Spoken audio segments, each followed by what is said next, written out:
Assalamu alaikum. Welcome, my dear students. And today I'm going to take a class from Unit 18.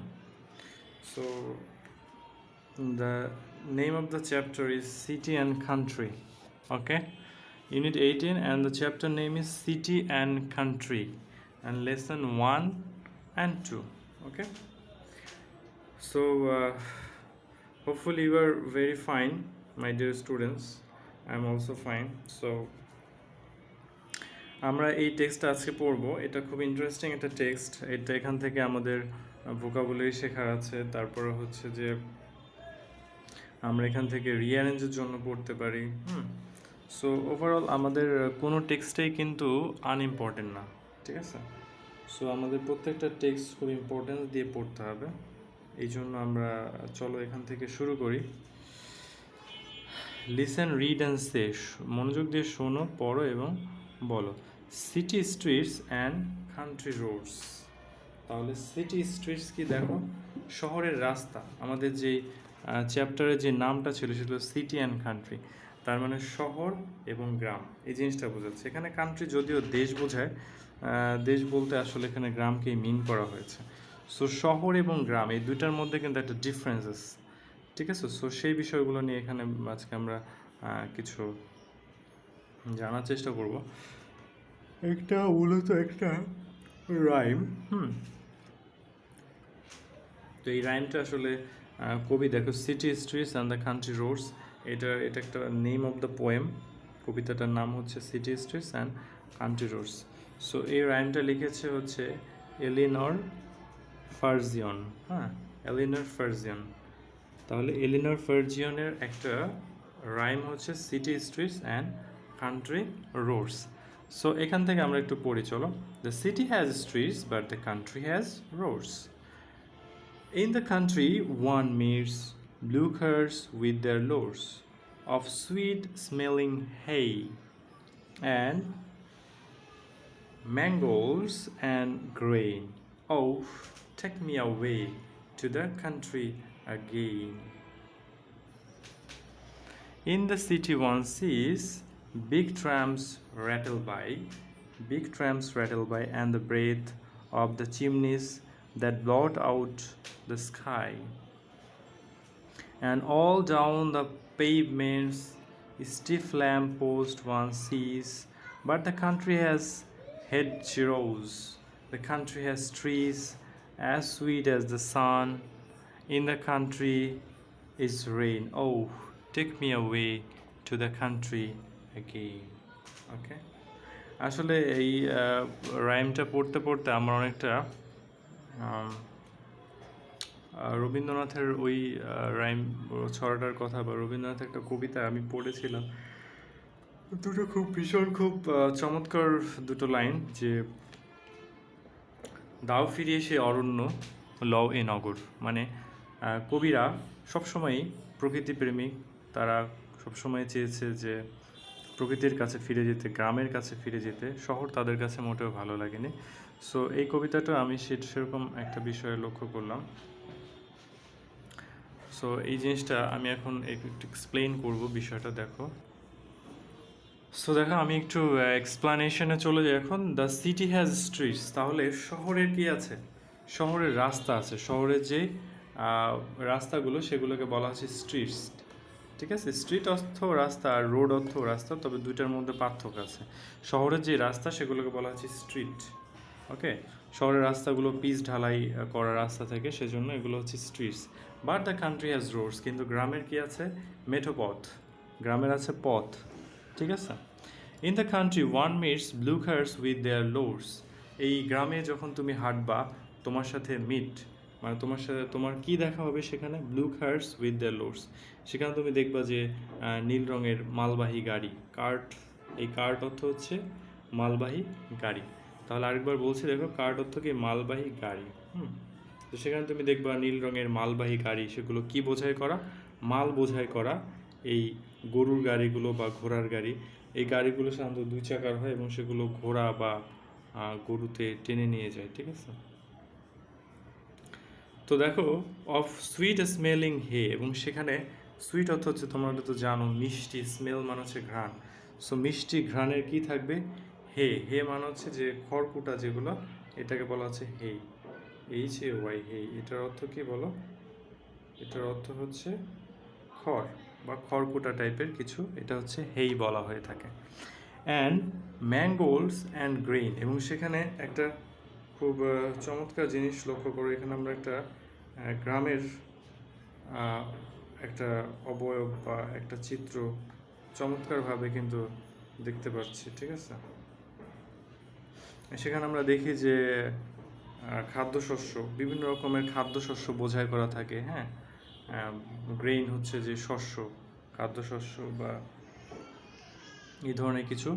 O take me away to the country again, এই যে গ্রামের যে চমৎকার দৃশ্য, সেখানে গরুর গাড়ি বা ঘোড়ার গাড়ি যাই হোক, এই যে মালবাহী যে গাড়িগুলো, গরুর গাড়িতে করে কৃষক তার শস্য নিয়ে আসছে, ঠিক আছে?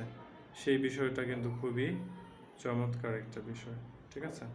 এটার কারণে কবি কিন্তু বারবারই ফিরে যেতে চাচ্ছে তার সেই গ্রামে। সেজন্য সে বলছে take me away to the country again, আমাকে আবার আমার গ্রামে ফিরিয়ে নাও, ঠিক আছে? সেই এরকম একটা আবেদন সে জানাচ্ছে। ও আচ্ছা, আরেকটা ব্যাপার তোমাদেরকে একটু বলে নিই, সেটা হচ্ছে যে ম্যানগোল্ডস। ম্যানগোল্ডসটা হচ্ছে অনেকটা দেখতে অনেকটা পুঁই শাকের মতো দেখতে এক ধরনের শাক, বা এটা হচ্ছে অনেকটা লার্জ রুট, মানে অনেক বড় শেকড় বিশিষ্ট, যেটা মাটির নিচে শেকড় হয় এরকম একটা উদ্ভিদ। সেটা অন্যান্য দেশে খুব প্রচলিত। আমি তোমাদেরকে একটু ছবিটা দেখাতে পারি। দেখো এই যে এখানে যে ইটা দেখতে পাচ্ছ সেটা হচ্ছে ম্যানগ্রোভস, ঠিক আছে? অনেকটা দেখো আমাদের দেশে পুঁই শাকের মতোই অনেকটা এটা পিকচারটা দেখতে। তো আমি তোমাদের জন্য একটু গুগল সার্চ দিয়ে দেখালাম। এই টাইপের একটা উদ্ভিদ, ঠিক আছে? এটা লার্জ রুট হয় আর উপরে হচ্ছে শাকের মতো এক ধরনের উদ্ভিদ, অনেকটা আমার কাছে দেখতে পুঁই শাকের মতো মনে হচ্ছে, ঠিক আছে? সো এটার নাম হচ্ছে ম্যানগোল্ড। এটা যেহেতু একটা শাক বা সবজি এই ধরনের ইসের নাম, সো এটাকে আমরা ম্যানগোল্ডই বলবো। তাহলে এবার দেখো কবি কিন্তু তার যেই গ্রামে ফিরে যাওয়ার যে একটা আকুতি বা একটা আবেদন সেটা জানাচ্ছে। In the city one sees, এই শহরগুলোতে একজন কি দেখতে পায়? বিগ ট্রামস র্যাটেল বাই, এই শহরে কি দেখা যায়? বড় বড় ট্রাম দেখা যায়। ট্রাম বলতে কি বোঝায় আসলে? বাস, ট্রাম, এই রিলেটেড যে বিষয়গুলো, এটা এক ধরনের গাড়ি, বুঝতে পেরেছো? সো এই ট্রাম দেখা যায়, আর হচ্ছে কি দেখা যায়? Trams rattle by. তো এই শহরগুলোতে গ্রামের যেই যেমন গরুর গাড়ি বা ঘোড়ার গাড়ি, হ্যাঁ, এবং এই শহরে দেখা যায় হচ্ছে ট্রাম, বড় বড় যে ট্রাম, ঠিক আছে? সেগুলো দেখা যায় বাসের মতোই, বাস বা অনেকটা ট্রেনের মতো দেখতে, এটাকে বলা হচ্ছে ট্রাম, ঠিক আছে? এখন এই বিষয়টা হচ্ছে সেগুলো, এই ট্রামটা হচ্ছে এক ধরনের ট্রলি টাইপের কার, হ্যাঁ, ট্রলি টাইপের গাড়ি, ঠিক আছে? এগুলোকে বলা হচ্ছে ট্রাম। এটা একটু ক্যাবল টাইপের থাকে। আচ্ছা, এগুলো হচ্ছে তোমার অনেকটা বাসের মতোই দেখতে, বাট এগুলোর স্পেসিফিক ট্রেনে যেমন লাইন থাকে, এগুলোর স্পেসিফিক লাইন বা ওয়ে থাকে। ওই লাইন বা ওয়ে ধরেই সাধারণত এই ট্রাম চলাচল করে। বাসের যদি এই ধরনের লাইন থাকে না, বাট বাস একটা নির্দিষ্ট রুট মেনটেন করে চলাফেরা করে। সো এই বিষয়টা বলা হচ্ছে যে গ্রামে যেমন গরুর গাড়ি, ঘোড়ার গাড়ি আছে, আর শহর হচ্ছে ট্রাম থাকে, হ্যাঁ। আর এখানে র্যাটেল বাই মানে যখন ট্রামটা চলে তখন কিন্তু এক ধরনের খন খন এরকম একটা শব্দ হয়, এই শব্দটা হচ্ছে র্যাটেল বাই। তো খন খন শব্দ করে এই ট্রাম চলে যায়, বড় বড় ট্রামগুলো। And the breath of the chimneys, এই চিমনি দিয়ে যে ধোঁয়া বের হয়, ঠিক আছে? যখন ট্রামটা চলে তখন এরকম চিমনি দিয়ে কিন্তু ধোঁয়া বের হয়, ঠিক আছে? চিমনিটা হচ্ছে যে ধোঁয়া বের হওয়ার যেই সরু পথ, সেটা হচ্ছে chimney. That blot out the sky, সেটা কি করে? আকাশটাকে একদম ব্লট আউট করে দেয় আকাশটা। তাহলে কি করে? দেখো এই যে চিমনিগুলো দিয়ে যে ট্রাম থেকে যে ধোঁয়াগুলো বের হয়, বা বিভিন্ন রকম যান্ত্রিক যে গাড়িগুলো, সেগুলো থেকে, যান্ত্রিক যানবাহন থেকে যে ধোঁয়াগুলো বের হয়, হ্যাঁ, সেগুলো কি করে? That blot out the sky, সেটা আকাশটাতে একদম ছেয়ে দেয়, আকাশটাকে একদম ঢেকে দেয়, ঠিক আছে? সেটাকে বলা হচ্ছে ব্লট আউট, একদম ঢেকে দেওয়া, ওই ধোঁয়াতে, চিমনি দিয়ে বের হওয়া যে ধোঁয়াটাতে একদম আকাশটা ঢেকে যায়। And all the pavements stiff lamp post one sees, এবং সেখানে তারা কি দেখে, and all down the pavements. এবং দেখো যখন তারা অল ডাউন দ্য পেভমেন্টস, এই যে ফুটপাথগুলো যে আছে, এই ফুটপাথগুলোতে কী থাকে দেখো, এই ফুটপাথগুলোতে স্টিফ ল্যাম্প পোস্ট ওয়ান্সিস, সেখানে গেলে যে কেউ দেখতে পায় যে স্টিফ মানে হচ্ছে যে খুবই শক্তভাবে সেগুলো কি করা, সেট আপ করা হয়েছে, যে ল্যাম্প পোস্টগুলো, যে বাতিগুলো, এই যেখানে দেখতে পাচ্ছ যে ল্যাম্প পোস্টগুলো, হ্যাঁ, এই শহরের যে ফুটপাথগুলোতে এরকম ল্যাম্প পোস্ট আছে, হ্যাঁ, এরকম বাতি দেয়া আছে। আর যেই এই ধরনের এই যে উঁচু করে দেওয়া স্ট্যান্ডের সাথে যে ল্যাম্প বা বাতিগুলো থাকে, এগুলো হচ্ছে ল্যাম্প পোস্ট বলা হয়। এগুলো শহরে দেখা যায়, গ্রামে কিন্তু এগুলো দেখা যায় না। But the country has hedgerows. তাহলে দেখো এখানে বলছে যে শহরে যেমন তুমি ফুটপাথ দিয়ে যখন হাঁটবা তখন দেখবা তুমি ল্যাম্প পোস্টগুলো দেখতে পাবা, ঠিক আছে। বাট দ্য কান্ট্রি হ্যাজ হেডজিরোজ, কিন্তু শহরে যখন তুমি যাবা, কিন্তু তুমি গ্রামে যখন যাবা, গ্রামে দেখবা যে হেডজিরোজগুলো আছে। হেডজিরোজ হচ্ছে ঝোপঝাড়, ঠিক আছে। গ্রামে যেমন বন জঙ্গল ঝোপঝাড় থাকে না, বন জঙ্গল টাইপের, এই জিনিসটাকে বলা হচ্ছে ঝোপঝাড়, হ্যাঁ। তো গ্রামে এই ঝোপঝাড়গুলো দেখা যায়। গ্রামে আর কি দেখা যায়, দ্য কান্ট্রি হ্যাজ ট্রিজ, গ্রামে গেলে আমরা দেখতে পাই গাছপালা, হ্যাঁ, গাছপালা সবুজ, মানে প্রকৃতিকে নির্মল, কি চমৎকার একটা সৌন্দর্য, একটা অবয়ব, সেটা কিন্তু আমরা গ্রামে গেলেই দেখতে পাই। As sweet as the sun, এবং সেটা কেমন, as sweet as the sun, সূর্যের মতোই চমৎকার, সূর্যের মতোই খুব মিষ্টি, ভীষণ মিষ্টি, সেটা হচ্ছে কি এই গ্রামটা। In the country is rain, গ্রামে গেলে আমরা সূর্য যেমন দেখতে পাই, বৃষ্টি দেখতে পাই, এই যে প্রকৃতির যে খেলা, হ্যাঁ, সে খেলাগুলো খুব চমৎকারভাবে গ্রামে গেলে কিন্তু পরিলক্ষিত হয়। ভীষণ সুন্দর, মনোমুগ্ধকর সেই প্রাকৃতিক যে নৈসর্গিক যে শোভা, সেটা কিন্তু কেবল আমরা গ্রামে গেলেই খুঁজে পাই। সেজন্য গ্রাম আমাদের কাছে এত ভীষণ প্রিয়, এবং কবি বারবারই কিন্তু আকুতি জানাচ্ছে যে সে গ্রামে ফিরে যেতে চায়। ও টেক মি অ্যাওয়ে, এবার সে বলতেছে দেখো খুবই আবেদন নিয়ে, খুবই আকুতি নিয়ে, খুবই এনথুজিয়াজম মানে খুবই আগ্রহ নিয়ে, ভীষণ আগ্রহ নিয়ে সে বলছে যে ও টেক মি অ্যাওয়ে, আমাকে নিয়ে যাও, টু দ্য কান্ট্রি অ্যাগেইন, আবার আমাকে গ্রামে ফিরিয়ে নিয়ে যাও। এই যে একটা আবেদন, চমৎকার একটা আবেদন, যেটা কবিতার মধ্যে দিয়ে ফুটে উঠেছে। তাহলে এই যে পুরো যে পোয়েমটা, এই পোয়েমটাতে আমরা দেখলাম যে গ্রাম এবং শহরের মধ্যে একটা কম্প্যারিজন, এবং সেখানে কিন্তু গ্রামের প্রতি যে একটা অবিচল আস্থা, গ্রামের প্রতি যে একটা ভীষণ রকমের ভালো লাগা, সেই বিষয়টা কিন্তু এই সিটি স্ট্রিট এবং কান্ট্রি রোডস, এই কবিতাটার মধ্যে এলিনর ফার্জিয়ন সেটা চমৎকারভাবে ফুটিয়ে তুলেছেন, ঠিক আছে। তো চলো আমরা নেক্সট পেজটাতে দেখি এখানে কিছু পড়ার কিছু আছে কি না।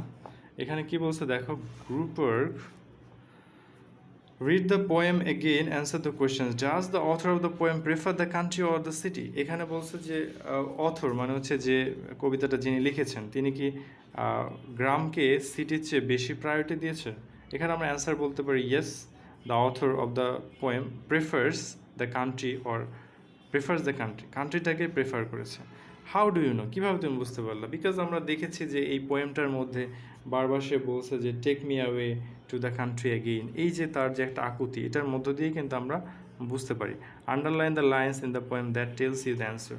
তো এই পোয়েমের কোন লাইনটাতে দেখে আমরা এটা বুঝতে পারি যে আসলে গ্রামটাকে প্রেফার করা হয়েছে। এই যে ঠিক এই দুইটা লাইন দেখো, O take me away to the country again, O take me away to the country again, এই লাইনগুলো দেখে কিন্তু আমরা বুঝতে পারি। দেখো, O take me away to the country again, এই লাইনগুলো দেখে আমরা বুঝতে পারি যে আসলে অথর আর গ্রামটাকে বেশি প্রায়োরিটি দিয়েছেন। তারপরে দেখো, do you prefer the city or the country, why. এখানে তোমার একটা ক্রিয়েটিভ মানে এখানে তোমার যেই এক্সপ্রেশন, তোমার যে অভিব্যক্তি, সেটা কিন্তু জানতে চাওয়া হয়েছে যে তুমি কি প্রেফার করো, তুমি কি ভালো মনে করো বা বেটার মনে করো যে সিটিটাকে বেটার মনে করো নাকি গ্রামটাকে বেটার মনে করো, এবং কারণটা কি। তাহলে এই ক্ষেত্রে আসলে তোমরা যার যার নিজস্ব মতামত দিতে পারো। অনেকের কাছে গ্রাম ভালো লাগতে পারে, অনেকের কাছে শহর ভালো লাগতে পারে, বাট আই হোপ যে তোমাদের ম্যাক্সিমাম যারা আছো আমার শিক্ষার্থী বন্ধুরা, তোমাদের অবশ্যই গ্রামেরটাকেই বেশি প্রেফার বা ভালো লাগার কথা। সো এটার কারণটা হচ্ছে যে গ্রামে আমরা যেই ন্যাচারাল যেই সিনারিজগুলো দেখতে পাই, we see the natural sceneries, natural beauty and village, so many trees, okay, এবং everything is so natural, everything is pure, hmm, and the air is fresh there, সেখানে যে বাতাসটা সেটা কিন্তু বিশুদ্ধ। We can get fresh oxygen from the country. গ্রাম থেকে আমরা কিন্তু ফ্রেশ অক্সিজেন পেতে পারি because there are lot of trees, এবং শহরে কিন্তু নট মাচ ট্রিজ, খুব বেশি গাছপালা নেই। এটা it can be the reason, এটা হতে পারে কারণটা যে সেখানে প্রচুর গাছপালা আছে, সব কিছু ফ্রেশ, খাবার দাবার ফ্রেশ, সব কিছু আমরা সেখান থেকে ফ্রেশ পেতে পারি। এবং it is the country is full of natural beauties. মানে কান্ট্রি মানে গ্রামটা হচ্ছে প্রাকৃতিক সৌন্দর্যে একদম ভরপুর। তো এই সমস্ত কারণে কিন্তু আই প্রেফার দ্য কান্ট্রি। এখন তোমরা তোমাদের অ্যান্সারটা নিজেদের মতো করে দিতে পারো। সো এখানে আমাদের ডিতে দেওয়া আছে থিংস ইন দ্য কান্ট্রি। কান্ট্রিতে কী কী আছে দেখো, আমরা প্রথম যে লাইনটা পড়েছিলাম সেখানে দেখতে পেয়েছিলাম যে কান্ট্রিতে আছে হচ্ছে রোড, আর শহরে আছে কি স্ট্রিটস, STREETS। এখান থেকে আমরা আসলে একটা কম্প্যারিজন বা একটা কম্পারেটিভ মেথডে কিন্তু আমরা দেখতে পাচ্ছি যে বিষয়গুলো কী কী। আর কি থাকতে পারে ইন দ্য কান্ট্রি, গ্রামে আছে ব্লু কার্টস, মানে হচ্ছে নীল যেই গরুর গাড়ি, গরুর গাড়ি বা মালবাহী গাড়ি, এইগুলো হচ্ছে গ্রামে আছে। আর শহরে কি আছে দেখো, শহরে ট্রামস আছে, শহরে কি আছে ট্রামস দেখতে পাই আমরা। আবার দেখো গ্রামে আমরা দেখতে পাই হচ্ছে হেই মানে খড়কুটা দেখতে পাই। আর শহরে আমরা কি দেখি, শহরে আমরা দেখতে পাই যে চিমনি দেখতে পাই,